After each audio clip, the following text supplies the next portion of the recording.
नमस्ते, हाय, हेलो, कैसे हैं आप सब। चलिए कहानी को शुरू करते हैं। जहाँ विकी का मैनेजर विकी को कहता है कि सर हमें और स्टाफ मेंबर की ज़रूरत है। जिस पर विकी कहता है किस बात के लिए। जिस पर मैनेजर कहता है कि हमें स्टाफ मेंबर की इसलिए ज़रूरत है कि कुछ काम ऐसे हैं जो सीनियर स्टाफ को भी जूनियर स्टाफ के साथ मिलकर करना पड़ता है, क्योंकि हमारे पास ज़्यादा एम्प्लॉयज़ नहीं है। हमें स्टाफ मेंबर की बहुत ज़्यादा ज़रूरत है ताकि हम होटल के काम को मैनेज कर सकें। जो लोग बाथरूम क्लीनर है वो भी बहुत कम है, एक या दो ही हैं। और वो एक दो है तो वो सारे काम, सारे होटल के बाथरूम को साफ़ सफाई करने में उनको बहुत टाइम लग जाता है। कम से कम और दो बाथरूम क्लीनर को रखना पड़ेगा। तो क्या हो गया, दो अगर है तो उनको सारा दिन ही तो करना है। पर सर वो लोग सिर्फ बाथरूम क्लीनर का काम नहीं करते, उनको बगीचे साफ़ करना होता है। होटल के बाहर और अंदर के और दरवाज़े के आसपास पूरा झाड़ू मारना रहता है, उसको साफ़ रखना पड़ता है। और बगीचे में एक्स्ट्रा पेड़ अगर काट बढ़ गया हो तो उसे काट। तो माली नहीं है क्या। जिस पर वो कहता है वही तो सर, मैं आपसे यही तो कहने को कोशिश कर रहा हूँ कि मतलब हमारे होटल में बहुत सारी स्टाफ की कमी है। हमें एक माली की ज़रूरत है जो होटल के बगीचे को हैंडल कर सके और साफ़ सफाई ये सब भी वो देख सके। अच्छा, तो हमें माली अगर रखना होगा तो माली के साथ असिस्टेंट भी रखना पड़ेगा, क्योंकि वो अकेला इंसान तो बागीचे साफ़ करने से रहा, वो पेड़ पौधे की देख रेख में आधा टाइम निकाल देगा। लेकिन नहीं सर, हमें इतना कुछ करने की ज़रूरत नहीं है। यहाँ पे एक इंसान ही काफ़ी है। बस हम उसे ज़्यादा सैलरी अगर प्रोवाइड करेंगे, कहेंगे कि हम दो लोगों का सैलरी उसे देंगे तो फिर शायद वो मान जाए। क्योंकि अगर हम दो लोगों को हायर करते हैं तो हमें सैलरी तब कम करनी पड़ेगी। पर वही अगर हम उसे ज़्यादा सैलरी का लालच दे करके काम करवाते हैं तो वो आराम से पूरा बगीचे को हैंडल कर सकता है।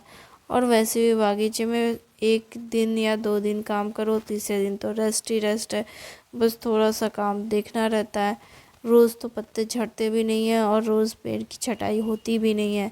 बस उसे हर रोज़ चेकिंग ही तो करनी है। पेड़ पौधों में थोड़ा बहुत पानी डालना है। तो एक सिंगल इंसान काफ़ी है बागीचे को देखने के लिए और पेड़ पौधों को ठीक से मैनेज करने के लिए। जिस पर वो कहता है तो ठीक है, लेकिन एक ऐसे इंसान को ढूंढना जिसको बागीचे की थोड़ी बहुत नहीं काफ़ी ज़्यादा नॉलेज हो। क्योंकि अगर उसे बागीचा डेकोरेट करना नहीं आता है तो वो कहीं भी कुछ भी पेड़ लगा देगा और कहेगा कि ये पेड़ हेल्दी है तो हम ये पेड़ रख सकते हैं। ये होटल है, यहाँ पे आम जामुन लीची कटहल के पेड़ नहीं लग सकते। जिस पर वो कहता है हाँ सर, मैं समझ गया। और इसलिए उसे कहना कि अच्छे अच्छे सुंदर सुंदर पेड़ चुन के लेकर आए, जिसकी जो बड़े भी हो तो फूल दे। मुझे याद है एक वॉयलेट कलर का रेड कलर का फ्लावर होता है जिससे कलर वगैरह बनता है, येलो में भी होता है। जिस पर वो कहता है हाँ सर, वो गर्मी के मौसम में खिलता है बट वो बहुत कम जगह पे मिलता है। हाँ मुझे पता है, इसलिए उसके बीजेस देखना कहाँ मिलेगा, इसलिए उसको देख करके उसको लगाना, वो ज़्यादा ब्यूटीफुल दिखता है। जिस पर वो कहते हैं अच्छा ठीक है सर, ओह मैं ऐसे पेड़ों को देखता हूँ। जिस पर वो कहता है ठीक है।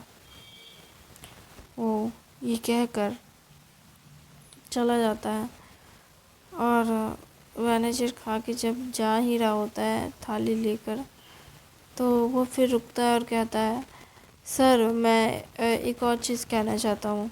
हाँ, कम से कम स्टाफ मेंबर की भर्ती के वक्त क्या आप वहाँ रहेंगे। जिस पर वो कहता है हाँ मैं रहूँगा, मैं उनसे क्वेश्चन आंसर करना चाहता हूँ क्योंकि ये बहुत ज़रूरी चीज़ें हैं जो ज़रूर देखना है। जिस पर वो कहता है ठीक है सर, मैं आपको इन्फॉर्म कर दूँगा। ठीक है। विकी ये कहकर मैनेजर चला जाता है और मैनेजर के जाने के बाद विकी कहता है, कमाल की बात है, इतना सब चीज़ें मैंने देखा ही नहीं। इधर मिठानी पुलिस स्टेशन जाती है आधी रात के फटे हुए कपड़ों में, और मिठानी को ऐसे देख पुलिस के चौकीदार सब हैरान होते हैं, क्योंकि मिठानी जो कि वहीं की रहने वाली थी तो काफ़ी हद तक लोग उसे जानते थे। पुलिस स्टेशन के भी कुछ हवलदार वगैरह वो भी जानते थे मिठानी को, और मिठानी से कहते हैं, मिठानी तुम्हारे साथ ये सब किसने किया, कौन है वो? वो लोग इतने गुस्से में आ गए थे कि कुछ बोलने का नहीं, और वो सोच रहे थे कि कहीं ये होटल का मालिक ही तो नहीं है। वो खुद ही गेस किए जा रहे थे। मिठानी कहती है, मेरी बात तो सुनिए। दो कांस्टेबल तो बिल्कुल भी मिठानी की बातों पे ध्यान नहीं देते हैं और कहते हैं कि गुस्से में कि चलो हम चलते हैं उस ऑनर का सर फोड़ने। एकदम गुस्से में जोश में आए हुए रहते हैं। मिठानी कहती है, सर प्लीज़ मेरी बात सुनिए अंकल। वो इस तरह से बोल रही होती है, तभी उधर से हेड आते हैं, ऑफिसर जो चौकी की देख रेख करते हैं।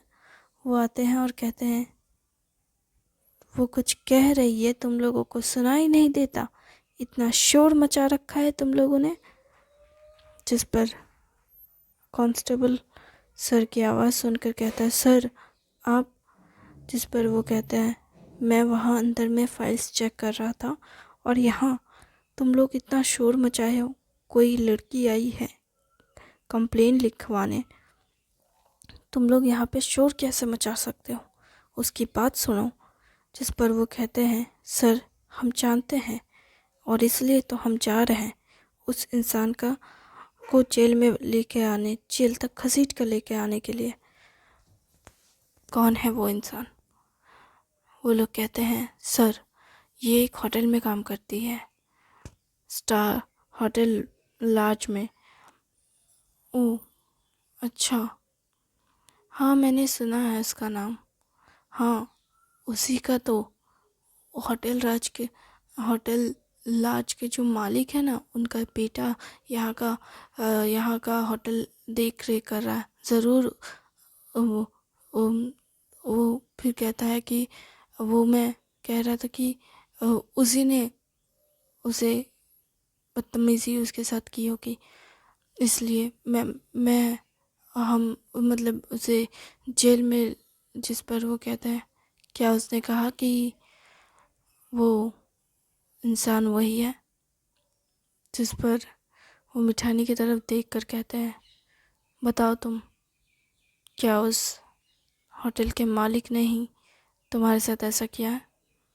वो कहती है नहीं। जिस पर वो कांस्टेबल कहता है, तुम झूठ कह रही हो, ज़रूर उस आदमी ने ही किया होगा। जिस पर वो कहती है, मैं कब से यही तो कहने की कोशिश कर रही हूँ आपसे कि वो इंसान नहीं है। तो कौन है वो? एक कस्टमर। क्या कस्टमर? हाँ एक्चुअली कुछ वक्त से एक कस्टमर है जो थोड़ी बदतमीज़ी कर रहे हैं। हमारे मैनेजर को पता चला तो मैनेजर ने कहा कि मैं वहाँ ड्यूटी ना देने जाऊँ, लेकिन वो मेरे पीछे ही पड़ गया। मैं उसके कमरे में नहीं जाने लगी, मैं उसका काम नहीं करने लगी, तो वो रात के सन्नाटे में मेरे मेरे कम कमरे मेरा मतलब क्या वो तुम्हारे कमरे में आकर? जिस पर वो कहती है, हाँ वो बहुत घटिया इंसान है। मैंने मालिक से कहा था कि उसे निकाल दे, लेकिन मालिक ने कहा कि हम चाह के भी कस्टमर को निकाल नहीं सकते, इसलिए उन्होंने मुझसे कहा था कि मैं चाहूँ तो छुट्टी ले सकती हूँ। हमारे मालिक तो बहुत अच्छे हैं, उन्होंने तो कहा कि अगर मैं चाहूँ तो वो मेरी सैलरी भी नहीं काटेंगे, कुछ नहीं करेंगे। वो बस चाहते हैं कि मैं सेफ रहूँ और होटल का नाम ख़राब ना हो, इसलिए उन्होंने मुझे जाने के लिए कहा था। लेकिन मैंने सोचा क्यों, क्या फ़र्क पड़ता है अगर मैं उस आदमी के आसपास ना जाऊँ तो मैं उस आदमी से दूर रहने लगी।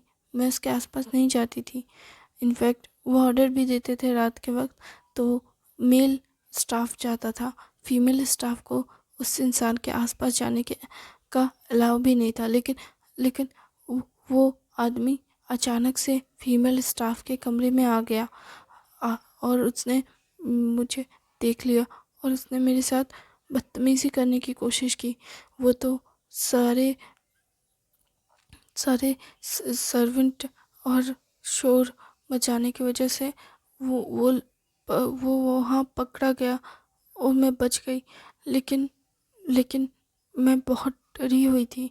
मेरे सर ने मुझसे कहा कि मैं पुलिस कंप्लेंट करना चाहूँ तो मैं कर सकती हूँ, इस और और इसलिए मैं कंप्लेंट करने आई हूँ। तुम्हारे साथ तुम्हारे सर नहीं आए। सर ने मुझसे ये सब कहा था, और उसके बाद फिर वो उस आदमी को ले करके वो कहीं गए। मुझे नहीं पता उस आदमी के साथ क्या होगा, लेकिन लेकिन हाँ, लेकिन मुझे लगा कि पुलिस कंप्लेंट करना चाहिए, क्योंकि हमारे जो सर हैं वो वो किसी के साथ भी ऐसी चीज़ें बर्दाश्त नहीं करते। वो वो शायद उसे मार देंगे। क्या वो उसे मार देंगे? ये सुनते ही तो सारा पुलिस स्टेशन सन्नाटे में चला जाता है, और फिर वो कहते हैं तो हमें अभी निकलना होगा। फिर वो मिठानी को गाड़ी में बैठने के लिए कहते हैं और फिर तुरंत होटल के लिए निकलते हैं। जैसे वो होटल के लिए निकलते हैं, वो हैरान होते हैं वहाँ का सीन देख करके, क्योंकि पूरी जगह, ऑलमोस्ट आधी से ज़्यादा जगह खून की बूंद से भीगी हुई थी। हर जगह पे थोड़ा न थोड़ा खून गिरा हुआ था, और वो खून किसका है ये किसी को नहीं पता। फिर सभी लोग, पुलिस स्टेशन के जितने कांस्टेबल वगैरह होते हैं, उस खून के धब्बे का, उस बूंद का पीछा करते करते एक कमरे में पहुंचते हैं, जहाँ पे उन चारों को पीट करके विकी ने रखा था। और विकी साइड में खड़ा होकर के कहता है, तुम लोग मुझे बताओ, तुम लोगों की इतनी हिम्मत कैसे हो गई कि तुम मेरे फीमेल स्टाफ के साथ ऐसे बदतमीज़ी करो। तुम्हें अंदाज़ा भी नहीं कि मैं तुम लोगों के साथ क्या कर सकता हूँ। तुम लोग वही हो ना जिसने मेरे पिता का एक्सीडेंट करवाया। मेरे पिता को छत से धक्का मारा था ना तुम लोगों ने। और तो और तुम लोगों ने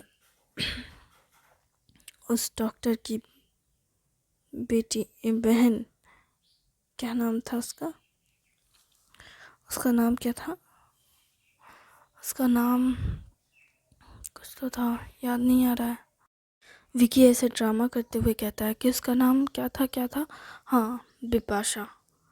नाम तो तुमने कभी जाना नहीं होगा उसका, पर तुमने उसे भी पहाड़ से धक्का मार कर गिरा दिया, उसकी जान ले ली तुमने, और उसके बाद तुमने मेरी माँ का एक्सीडेंट भी करवाया, और अब तुम मेरी फीमेल स्टाफ मेंबर के साथ बदतमीजी कर रहे हो। क्या तुम्हें शर्म नहीं आती? हाँ, वैसे तुम्हारे साथी कहाँ हैं? लगता है उन्हें पता है कि तुम्हारे साथ क्या हुआ है। विका विकी की बातें सुन अविनाश कहता है, मेरे साथियों का इसमें कोई रोल नहीं है। क्या तुम अपने साथी को बचाना चाहते हो? चाहे तुम कुछ भी कर लो, तुम्हारी कब्र तो यहीं खुदेगी। वो ये सब कह ही रहा था तो वैसे पुलिस धक्का मार के कमरे में एंट्री मारती है और कहती है, तुम ऐसा नहीं कर सकते। विकी पुलिस की ओर देखता है और फिर उसकी ओर देखता है और कहता है, लगता है पुलिस तुम्हें बचाने आई है। काफ़ी पावरफुल इंसान के साथ दोस्ती रखे हो तुम। ये कहकर विकी कमरे से जाने लगता है।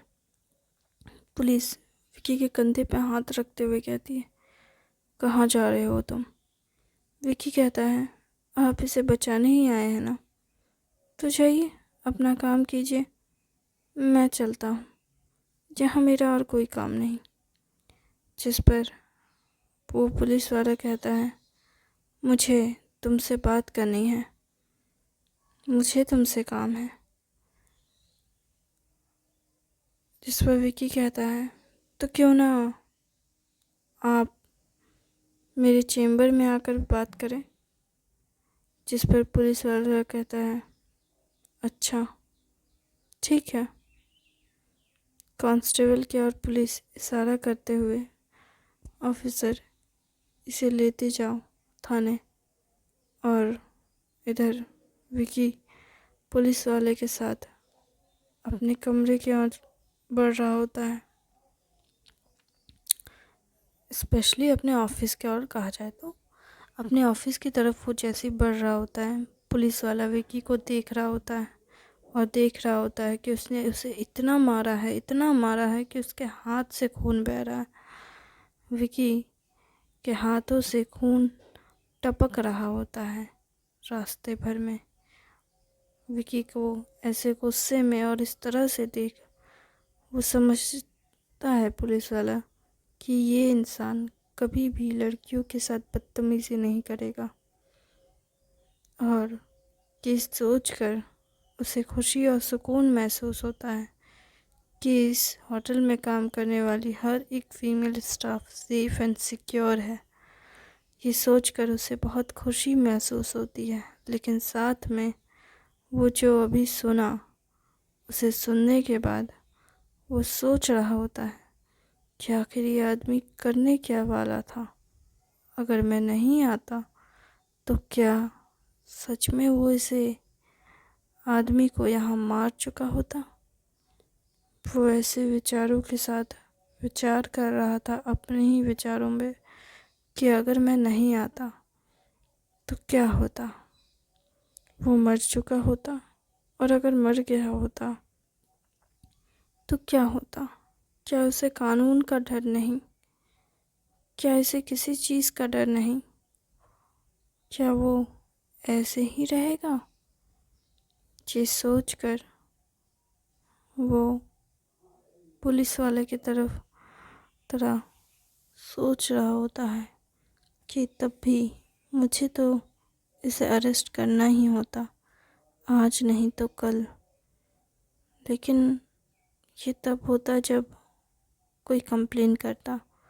लेकिन क्या हो अगर सारे स्टाफ मेंबर मिलकर इसका साथ दे तो क्या होगा। तो क्या ये इंसान सच में किसी भी चीज़ को अंजाम दे सकता है।